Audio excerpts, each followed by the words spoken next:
Okay, all right. Lovely to see you all. Now, I just need to kind of relax you a little bit and say this is not going to be a highly technical session, all right? It's not a lot of hard thinking that needs to take place in this session. I'm here really to share with you some of the things that I might share with a carer that comes to me as a coach who's trying to get a balance in life. You know, they've lost their energy. They don't really have a lot of, forward plans for the future. They've kind of lost their sense of self. Okay, so which can happen very easily in the caring role. So I'm not here to talk about people with dementia specifically. I'm not even here to necessarily give you solutions for what you deal with when you're working with someone with dementia or caring for someone with dementia. I'm really going to try to help you think beyond the square that you might find yourself in right now and think, what can you do to really look after yourself? But because you really need to do that, you need to look after yourself, because if you don't do that, you can't be the best carer that you want to be. Okay. So I'm just trying to link it back to what you might be thinking about. But looking after you is equally as important. I think we all know that here. It's here sometimes it hasn't got to. Yeah.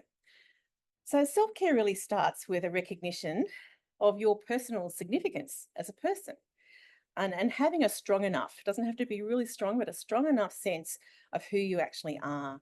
I'm not going to go into lots of detail with these points, but I'm just going to quickly go through them. So, you were talking before, the lady was talking before about knowing the person that you're caring for. Well, do you know yourself? Now, that seems like a really weird question, but, have you really thought about, what your values actually are? What's important to you? What are you as a human being designed for? What have you got capacity to achieve? What really gives you a sense of purpose in life and gives you a sense of energy that you need in order to kind of live your best life? That's one of the things that we say about people that come to Benevolent. We're here to help people live their best life. And I should explain, Carer Gateway that I'm working for is part of the Benevolent Society, so I don't confuse you. So that's really where we're coming from in talking about self-care. Now, I'm just going to tell you a little story. And I don't think it really matters where you come from in your theology, the way that you see the way that you see the world. I don't think it really matters.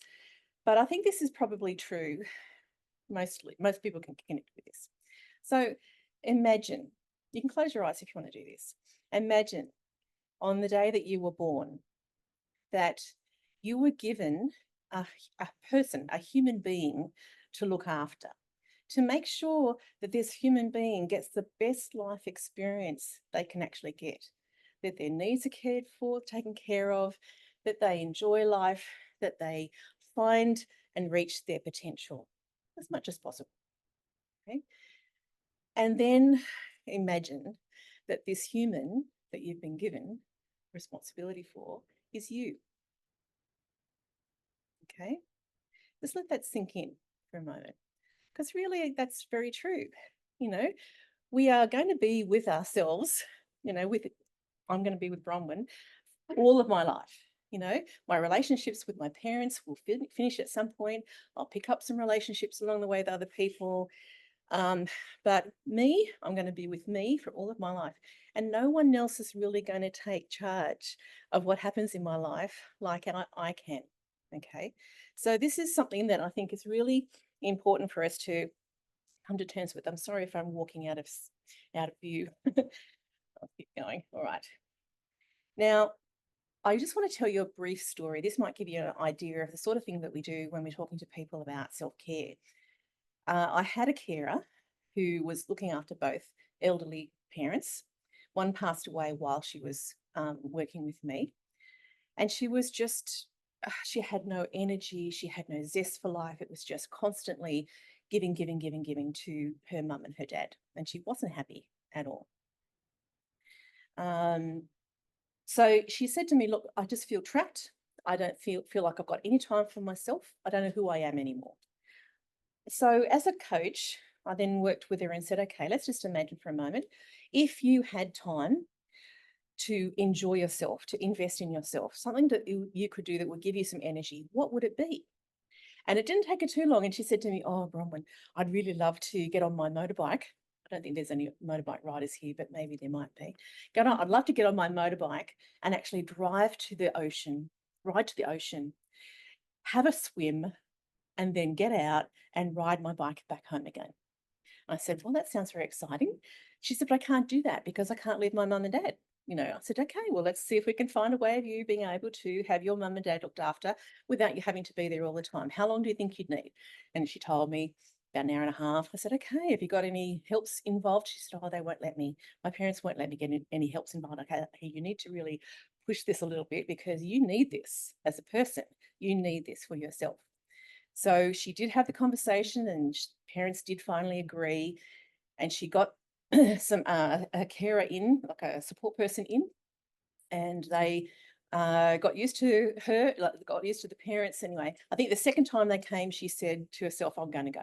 So she got on a bike and she went to the beach and she swam and she got back on and came home. And when I spoke to her the next time, which would have been about a week after I think she did it, I said, so how did it go? And she was just a different person, completely different person. Okay. So I know that there are barriers sometimes or seeming barriers to being able to find time. Really, for her, it was a matter of finding time to be able to do that. I know it seems that there are barriers sometimes. Sometimes when you've got someone else to chat with, like a coach in Carer Gateway, we can help you find a way of making time so that then you can use it to do something that you really enjoy. I can't tell you the difference in her personality, in her way that she presented. She was really thrilled, and it stayed with her because she could keep doing it. She didn't do it every week. She did it maybe once a fortnight or so, maybe not through winter. She'd have to find something else to do in winter time, but she really enjoyed it. Okay. So part of being like caring for yourself as a carer is to be kind to yourself. Okay, so this is the power of self-compassion. As carers, you know what compassion is. You know what it is to care for somebody else and be kind to somebody else. But sometimes we lose that sense of that we need that as well. And we can be very hard on ourselves sometimes when we don't think we're doing a good job or that we're not enough. We're never going to be able to meet this person's needs, make them happy, etc. But I want you to think in those moments, if you were talking to somebody else about their situation, how would you speak to them? Would you be harsh and critical and say, well, you're obviously not trying hard enough, or, you haven't learned the skills that you need just yet, knuckle down and just do it. You wouldn't speak like that to somebody else who is going through that. So think about how you would speak to somebody else in your situation and then use that language with yourself. And that becomes part of your self-talk. You know what I mean by self-talk. It's that, thinking that goes on in your mind when you don't really think that you're talking to yourself, but it's just your thoughts, okay? So when you have this self-compassion within you, you've developed it, you know how to use it, then it becomes part of your self-talk. And rather than dragging yourself down when you think you haven't done a good job on something, or that you just haven't done it at all, then you can sort of it's not a matter of being, overly optimistic or saying that you're wonderful when you're not, but you can have a healthier approach and just say, okay, well, maybe I didn't quite get there this time, but that's okay because I'm going to keep trying and I'm not giving up. Okay. So with that kind of self-talk, that builds resilience in you, which is what you really need when you're looking after people long-term. Yeah. Is it making sense what I'm saying to you? Yeah. Great. All right, so I'm doing a course through Carer Gateway for carers in a couple of weeks' time, and it's going to be 6 weeks, and it's a face-to-face course, and it's on resilience, but it really is about self-care and resilience coming together. And so what I'm presenting to you today is like a flyover of that course. It's not going to be everything that I could say about it. And if you came for Carer Gateway coaching, we would have 6 hours, 6 sessions of up to an hour each time to work through some of these issues, find ways of getting these to be incorporated into your life and just with one-on-one conversation. So it's very much tailored to your specific situation and how you think, what your needs are. But for today, we've got the flyover. So we've got 5 domains in self-care: the physical, emotional, mental, social, and spiritual. side. They're all necessary. So it's not like you can just focus on one and have it sorted. We are more than just the physical. We're not just emotional. We have to think about all of these things. We need to have balance in between because we've only got 24 hours in a day. So we can't be spending too much time on one thing. We need to have a balance, but we need to have all of them covered. You need to find time for each one so that you can be the best version of yourself to share with people that you're caring for. Okay, so physical. I'm only going to fly over very, very quickly. The one thing I want to tell you is that the bedrock is sleep, okay? You need to sleep. When you're caring for somebody else, you need to replenish yourself for good physical health. Sleep is the one thing that needs to be there for everything else to be built on. And the experts say that you need to be asleep between 10 p.m. and 4 a.m., okay? Now, don't fret if you wake up in the middle of the night and you're awake for a little while, okay? But in bed resting, okay, is important between those hours. So get into bed after 10 as a problem, okay? There's, sleep hygiene is something that we can talk about when we've got more time in a coaching session as to how do you get yourself ready to be sleepy at 10, okay? There's some physical things that need to happen. There's some slowing down of the mind that needs to happen. There's no devices like for at least an hour, but should be 2 beforehand. So this, sleep hygiene. So physically, the one thing I wanted to say to you is get your sleep sorted, okay? And if you have a problem with that, come for coaching. We'll talk to you about it, okay? The next one is emotional. Okay, so our emotions really are there to tell us that something needs to change, okay?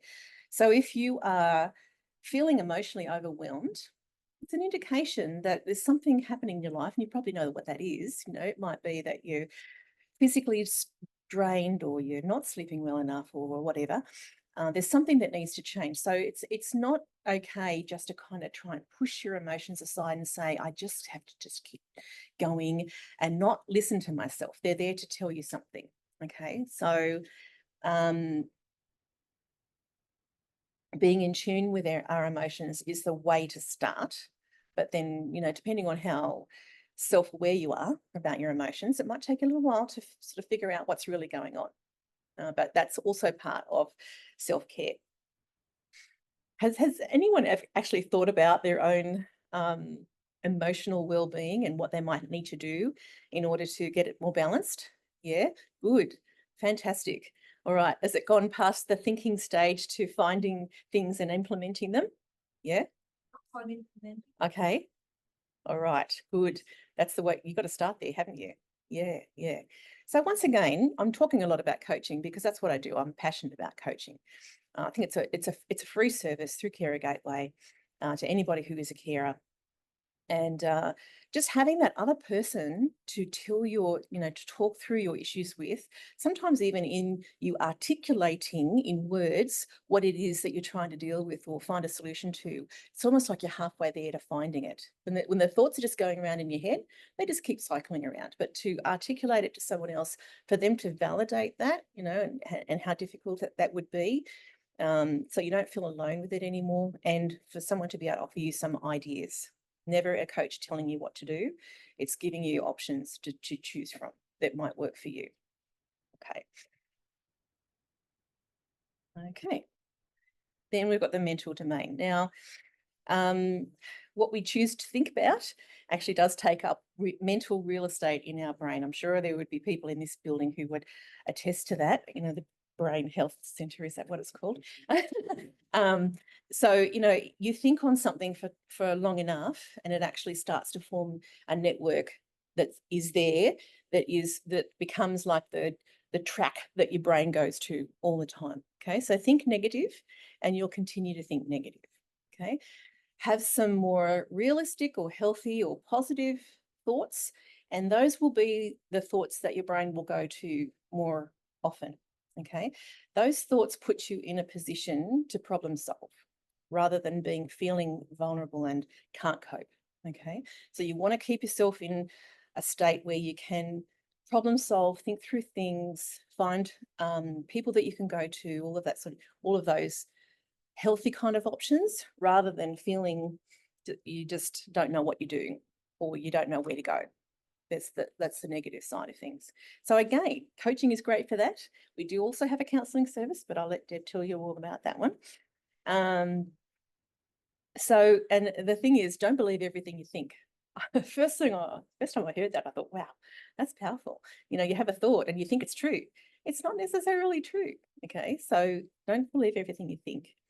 And sometimes a counter to that is using that phrase, I'm having the thought that I'm not coping right now, or I'm having the thought that I'm never going to get this right. Okay, it's acknowledging that there's a thought there, but you're not saying, I agree.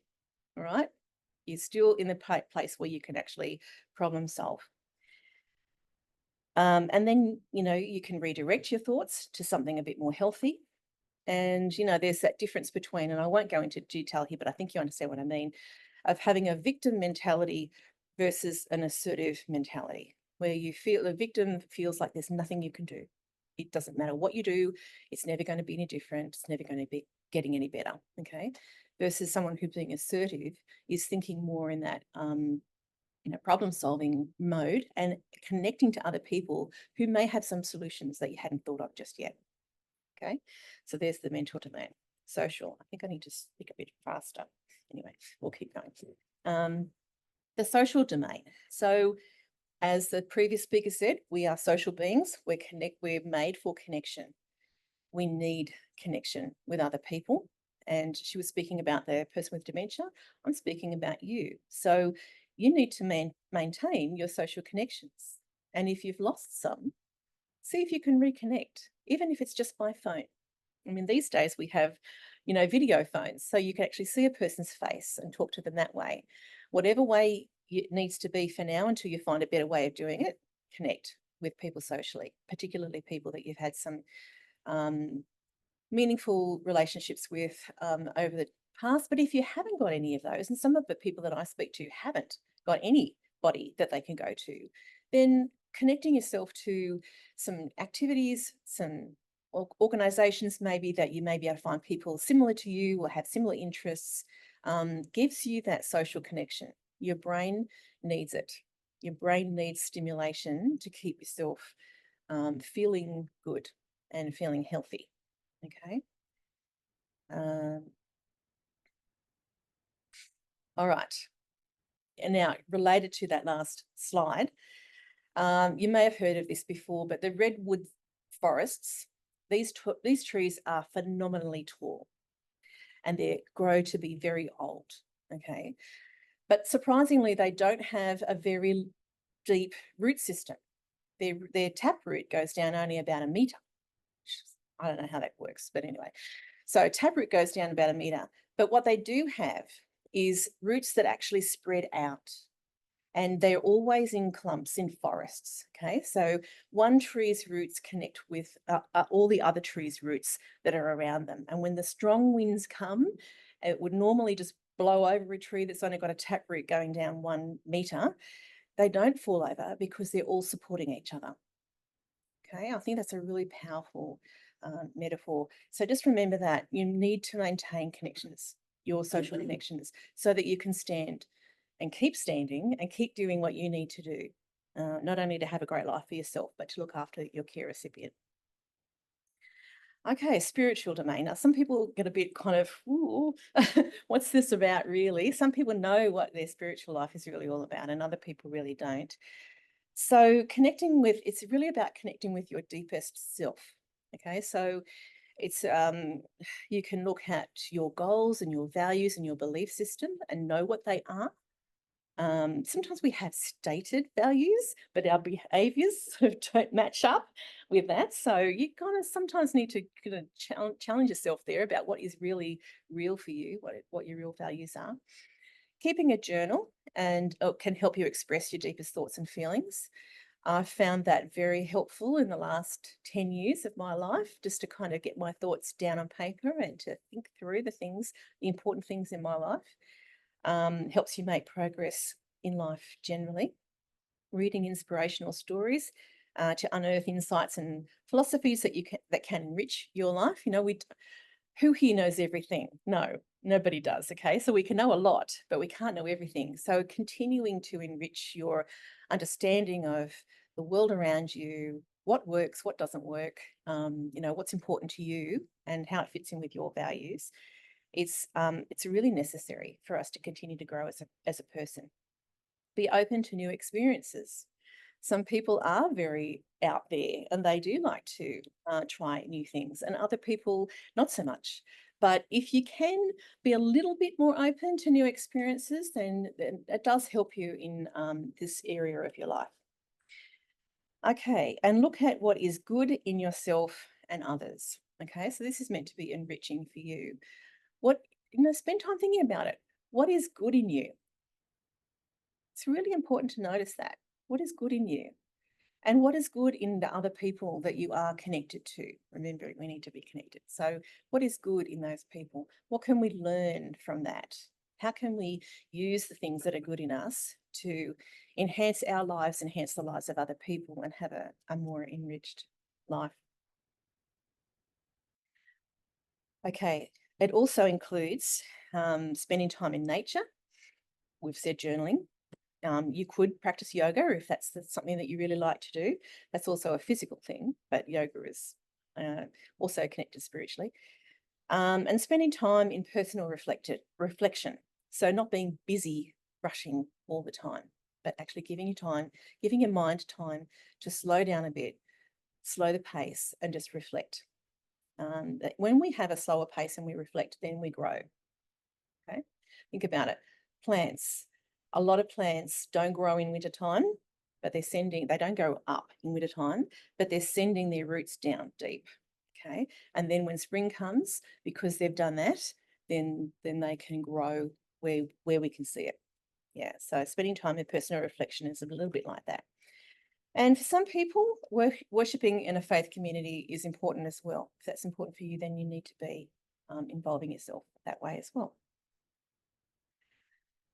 Okay, so Deborah's going to talk to you about Carer Gateway, but we're here to help you develop your capacity to look after yourself, particularly in coaching, and some of the peer support programs would also be there for you as well.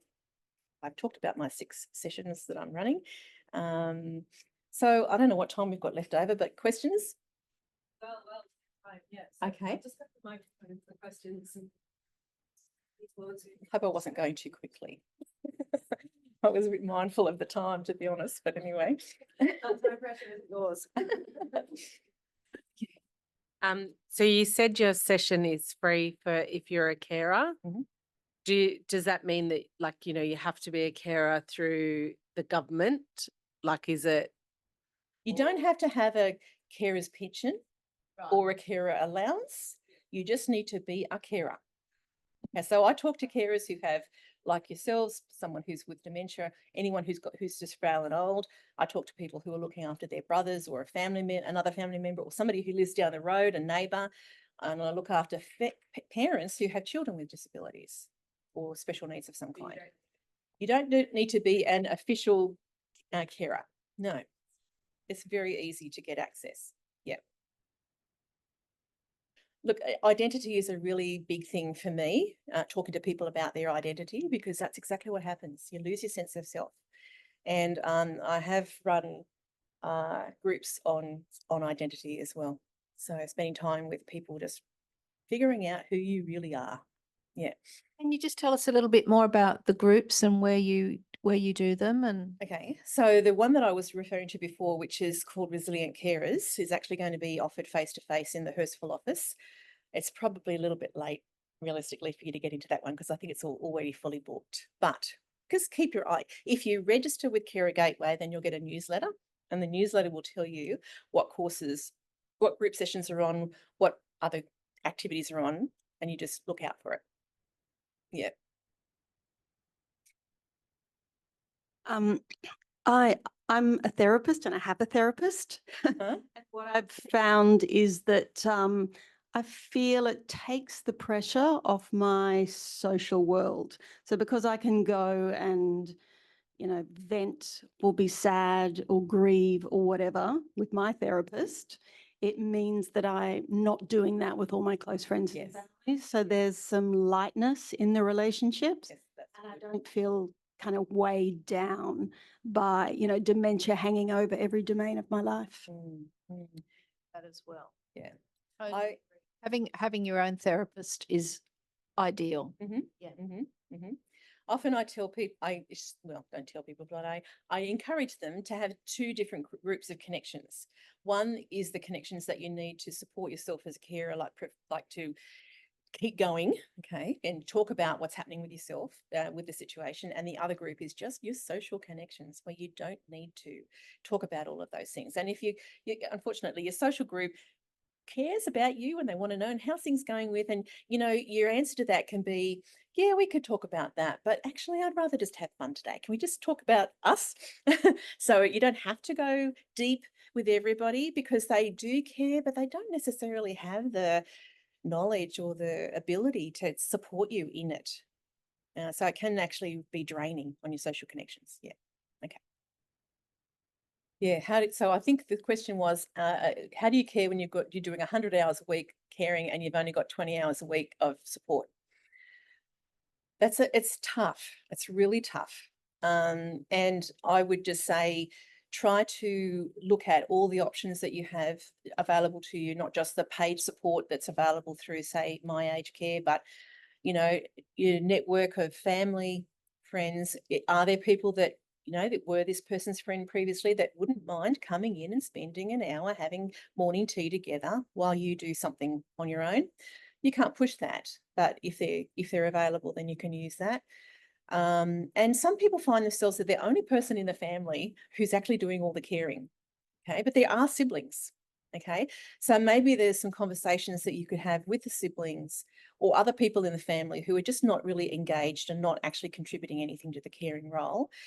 Carers typically find that very challenging to have those conversations, because they're sort of like non-confrontational people generally, often, and they don't like to do that. But sometimes having the coaching sessions can give you the resilience or the know-how to how to navigate those conversations. And also, we have counsellors, and counsellors are very good at helping you navigate difficult relationships. Our counsellors are very good at that, so that you might be able to engage other people more to help you, so that you do have a little bit more free time. Yes, but I do know it's very difficult.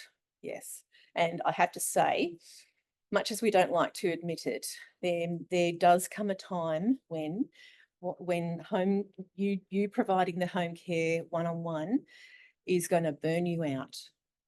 You can't keep going. And at that point, you do need to seriously think about what the options are. Residential care is there for that particular reason.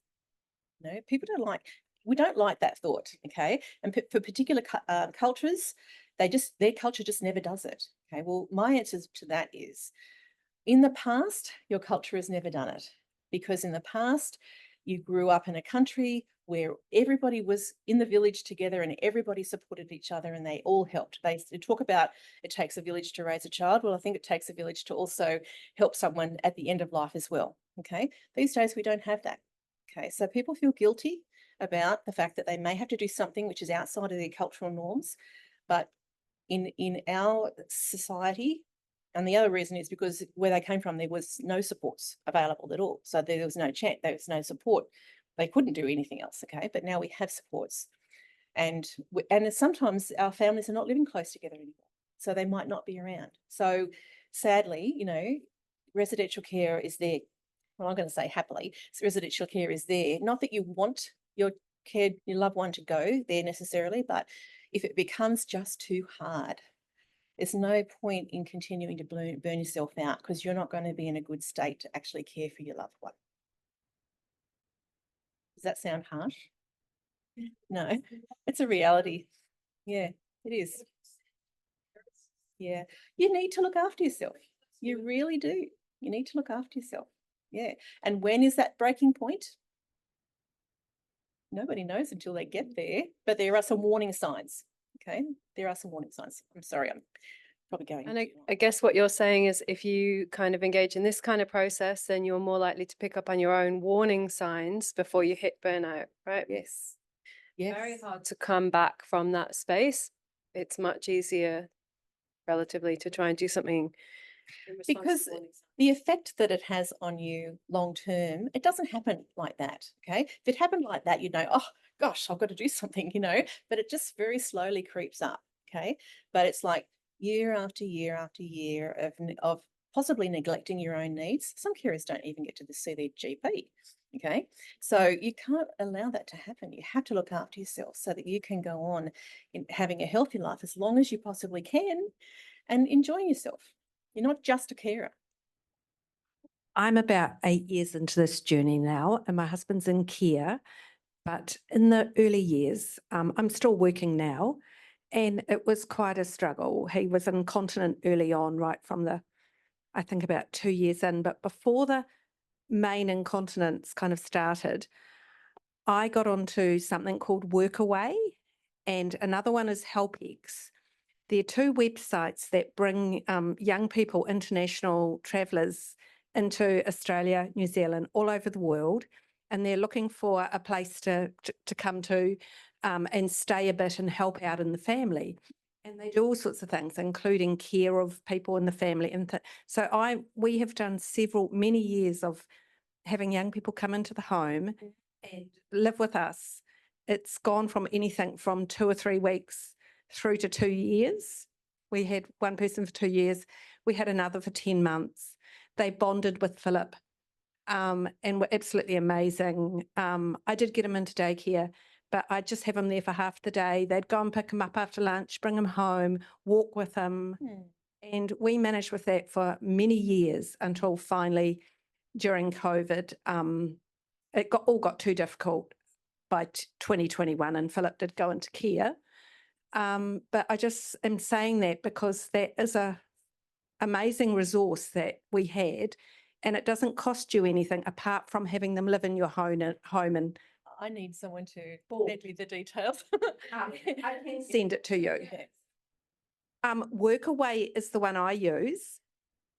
HelpX is another one, and my brother lives in Perth he had end stage Parkinson's. He's at the end stage now, but for years they used one called HelpX. Similar thing. Yeah. Yeah. Okay. I'm curious, any negative experiences? No, not really. I mean, these are young, often, highly educated people who've done their, degrees and training, and really good. I mean, we've made so many good links with people. It's been amazing. Yeah. So is Carer Gateway just you self-refer? You don't need a GP referral or You anything? don't need any referral. You can self-refer. Some Yeah. forms outside. Everyone's gone quiet. That means I don't have any more questions. Right. I just thank you for the opportunity of coming and talking to you today. I hope there were some things there that I shared that might encourage you to connect with Carer Gateway, maybe even ask for some coaching sessions, and who knows, you might get to talk to me. All right. Thanks, everybody.